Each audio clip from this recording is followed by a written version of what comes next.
കേരള രാഷ്ട്രീയത്തിൽ വാക്പോരുകൾ പുതിയതല്ലെങ്കിലും വസ്തുതകൾ നിരത്തി എതിരാളികളെ നിശബ്ദരാക്കുന്നതിൽ കെ മുരളീധരനുള്ള വൈഭവം ഒന്ന് വേറെ തന്നെയാണ്.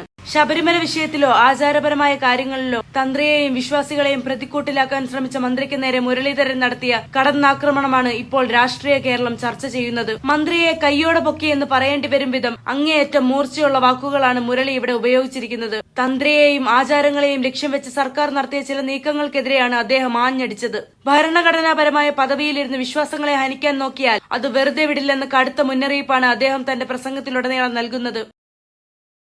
മന്ത്രിക്ക് കാര്യങ്ങൾ അറിയില്ലെങ്കിൽ അത് പഠിക്കണം എന്ന പരിഹാസത്തോടെയാണ് മുരളീധരൻ തുടങ്ങുന്നത്. തന്ത്രിയെ കുടുക്കാൻ നോക്കിയ സർക്കാരിന്റെ തന്ത്രം അമ്പേ പാളിയെന്ന് അദ്ദേഹം അക്കമിട്ട് നിരത്തുന്നു. ക്ഷേത്രകാര്യങ്ങളിൽ തീരുമാനമെടുക്കാൻ തന്ത്രിക്ക് അധികാരമില്ലെങ്കിൽ പിന്നെ ആർക്കാണുള്ളതെന്ന ചോദ്യം മന്ത്രിയെ പ്രതിരോധത്തിലാക്കി. സർക്കാരിന്റെ രാഷ്ട്രീയ അജണ്ടകൾ നടപ്പിലാക്കാനുള്ള ഇടമല്ല ക്ഷേത്രങ്ങളെന്നും അവിടെ പരമ്പരാഗതമായ ആചാരങ്ങൾക്കാണ് മുൻഗണനയെന്നും അദ്ദേഹം ഓർമ്മിപ്പിച്ചു. മന്ത്രിയുടെ പ്രസ്താവനകൾ ജനങ്ങളെ വിഡ്ഢികളാക്കാനാണെന്നും ഭരണപരാജയങ്ങളിൽ നിന്ന് ശ്രദ്ധ തിരിക്കാനാണ് ഇത്തരം വിവാദങ്ങൾ ബോധപൂർവം ഉണ്ടാക്കുന്നതെന്നും അദ്ദേഹം തുറന്നടിച്ചു. മുൻകാല സംഭവങ്ങളും നിയമവശങ്ങളും ചൂണ്ടിക്കാട്ടിയാണ് മുരളി മന്ത്രിയെ മലർത്തിയടിച്ചത്. തന്ത്രിയെ കുടുക്കാൻ നോക്കിയവർ പലരും ചരിത്രത്തിന്റെ ചവറ്റുകുട്ടയിലാണ് എന്ന അദ്ദേഹത്തിന്റെ പരാമർശം വലിയ രാഷ്ട്രീയ പ്രത്യാഘാതമാണ് ഉണ്ടാക്കിയത്. മന്ത്രിയുടെ അറിവില്ലായ്മയെ പരിഹസിച്ചുകൊണ്ട് സഭയിലും പുറത്തും മുരളി നടത്തിയ ആഞ്ഞടി മന്ത്രിക്ക് വലിയ തിരിച്ചടിയായി മാറി. സത്യപ്രതിജ്ഞാ ലംഘനമാണ് മന്ത്രി നടത്തുന്നതെന്ന ഗൌരവപരമായ ആരോപണവും മുരളി ഉയർത്തുന്നുണ്ട്.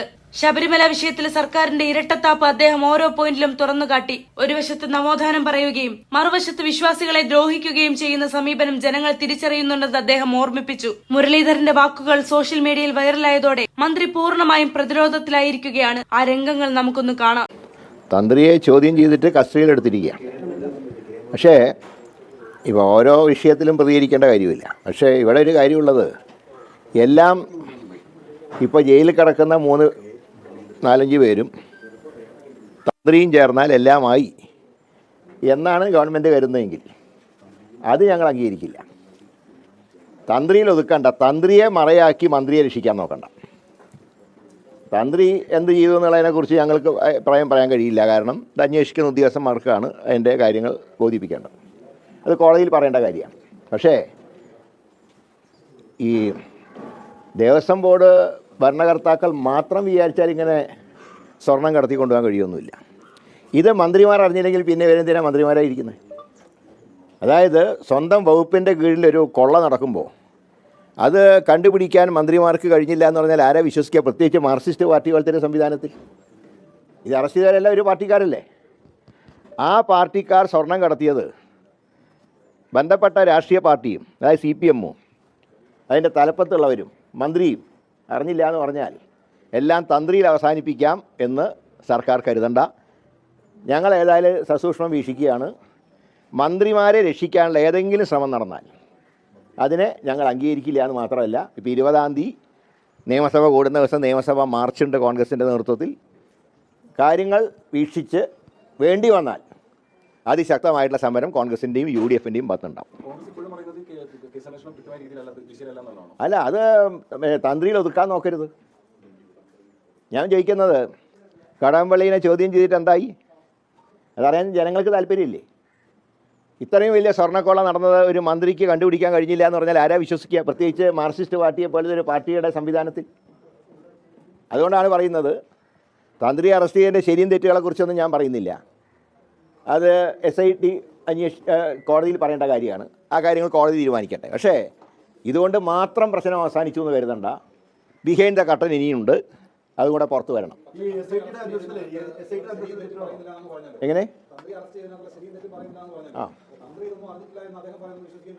അല്ല, അതൊക്കെ ഇൻവെസ്റ്റിഗേഷനിൽ തെളിയട്ടെ, കോടതിയിൽ തെളിയട്ടെ. ഞാൻ അദ്ദേഹത്തിനെ അറസ്റ്റ് ചെയ്ത് തെറ്റാന്ന് ഞാൻ പറഞ്ഞില്ലല്ലോ. പക്ഷേ എല്ലാ കാര്യങ്ങളും തന്ത്രിയിൽ കൊണ്ട് അവസാനിപ്പിക്കാമെന്ന് കരുതണ്ട, അതേ ഞാൻ പറയുന്നുള്ളൂ. അതിന് ചില മാധ്യമ വാർത്തകൾ തന്നെ പറയുന്നത് സർക്കാരിന് അനുകൂലമുള്ള ചില ഉദ്യോഗസ്ഥന്മാരും SIT-യിൽ നുഴഞ്ഞു കയറിയെന്ന് പറയുന്നുണ്ട്. അതെങ്ങനെ കയറിയെന്നുള്ളതും കണ്ടുപിടിക്കേണ്ട കാര്യമാണ്. കോടതി പറഞ്ഞില്ലായിരുന്നെങ്കിൽ, അല്ല, ഹൈക്കോടതി പറഞ്ഞെന്താ, ഇഴഞ്ഞു നീങ്ങുന്നു എന്ന് പറഞ്ഞപ്പോഴല്ലേ ഇനി ഉണർന്നത്. ഇത് ചില വണ്ടികൾ പെട്ടെന്ന് പോയിട്ട് നിർത്തുമ്പോൾ പിന്നൊന്ന് ഉന്തി കൊടുത്ത് സ്റ്റാർട്ടാക്കുന്ന പോലെ, ബാറ്ററി ഡൗണായ വണ്ടിയെ പോലെയാണ് SIT പ്രവർത്തിക്കുന്നത്. ഇടയ്ക്ക് ഹൈക്കോടതി ഒന്ന് ഉന്തി കൊടുത്താലേ വണ്ടി സ്റ്റാർട്ടാവുള്ളൂ, വീണ്ടും ഡൗൺ ആവുന്നുണ്ട്. ഹൈക്കോടതി എന്തിനാണ് തൃപ്തി എന്ന് പറഞ്ഞത്? ആദ്യം അസംതൃപ്തി പറഞ്ഞ് പിന്നെയും കുറച്ച് ആക്ഷനിലേക്ക് നീങ്ങിയപ്പോഴാണ് ഹൈക്കോടതി പറഞ്ഞ് ശരി മുന്നോട്ട് പോയിക്കോളാൻ പറഞ്ഞു. അല്ലാതെ പൂർണ്ണ തൃപ്തി ഹൈക്കോടതി പറഞ്ഞിട്ടില്ല. അത് മന്ത്രിമാരുണ്ടാക്കുന്ന കള്ളക്കഥയാണ്. ഞങ്ങൾക്ക് രാഷ്ട്രീയമല്ല നോക്കേണ്ടത്. ഏതൊരു ക്ഷേത്രത്തിൻ്റെ ആണെങ്കിലും പള്ളിയുടെ ആണെങ്കിലും ഭക്തജനങ്ങൾ നൽകുന്ന കാണിക്ക, ക്ഷേത്രത്തിൻ്റെ പള്ളിയുടെയും വരുമാനം, ഇതൊക്കെ ആര് കൊള്ളയടിച്ചാലും ഞങ്ങൾ അതിനെ അംഗീകരിക്കില്ല. അതിനെ രാഷ്ട്രീയമായിട്ടല്ല ഞങ്ങൾ കാണുന്നത്. ജനങ്ങളുടെ വിശ്വാസങ്ങളെ ഹനിക്കുന്ന പ്രവർത്തനങ്ങൾ നടത്തിയാൽ അത് തടയപ്പെടണം. ഈ തന്ത്രിയുടെ അറസ്റ്റ് ഞെട്ടിക്കുന്ന ഒരു സംഭവമാണ്. അപ്പോൾ ഈ തന്ത്രിമാരെ നിയോഗിക്കുന്നതിൽ പാരമ്പര്യമായി ലഭിക്കുന്ന ഒരു പദവി, അപ്പോൾ അതിന്റെ കാര്യത്തിലൊക്കെ ഒരു പുനർചിന്തനം വേണ്ടി വരില്ല ഈ മാറിയ കാലത്ത്? ഞാൻ പറയും, 1-2 പേർക്കെതിരെ ആരോപണം വന്നതെന്ന് ചോദിച്ചാൽ അവർ മുഴുവൻ മോശക്കാരാണോ? മുമ്പ് ഒരു തന്ത്രിക്കെതിരെ ഒരു പരാതി വന്നല്ലോ, എന്താണെന്ന് എല്ലാവർക്കും അറിയാമല്ലോ. അതേ വ്യക്തിയെ കൊണ്ടല്ലേ അയ്യപ്പ സംഗമത്തിന് വിളക്ക് തെളിയിപ്പിച്ചത് മുഖ്യമന്ത്രി. അതും കൂടെ നോക്കണ്ടേ? മുഖ്യമന്ത്രിക്ക് കാര്യങ്ങളൊക്കെ അറിയാലോ. ഒരു തന്ത്രിക്കെതിരെ ആക്ഷേപം വന്നപ്പോൾ അദ്ദേഹത്തിനെ താന്ത്രിക പ്രവൃത്തിയിൽ നിന്ന് മാറ്റി നിർത്തപ്പെട്ട ഒരു വ്യക്തി, അദ്ദേഹത്തിനെ കൊണ്ടല്ലേ അയ്യപ്പ സംഗമത്തിന് വിളക്ക് കത്തിച്ച്. അപ്പോൾ എന്താ തന്ത്രി നല്ല ആളായോ? പിന്നെ ഇപ്പോൾ അറസ്റ്റ് ചെയ്ത തന്ത്രിയെ മുഖ്യമന്ത്രിയുടെ അപ്രീതിക്ക് പാത്രമായ ആളാണ്.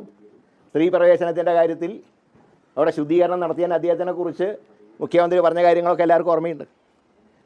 ഏതായാലും ഒറ്റ കാര്യം ഞങ്ങൾ പറയുന്നുള്ളൂ. എങ്ങനെ? ഞാൻ പറയാം, ആചാരാനുഷ്ഠാനങ്ങൾ സർക്കാർ ലംഘിച്ചാൽ അവിടെ തന്ത്രിക്ക് ഇടപെടണം. ഈ സ്വർണ്ണക്കൊള്ള വിഷയത്തിൽ തന്ത്രിയുടെ ശരിയോ തെറ്റോ എന്നുള്ളതിനെക്കുറിച്ച് ഞാൻ പറയുന്നില്ല. പക്ഷേ ആചാരാനുഷ്ഠാനങ്ങൾ ലംഘിക്കപ്പെട്ടപ്പോൾ അന്ന് തന്ത്രി എടുത്ത തീരുമാനം ശരിയായിരുന്നു.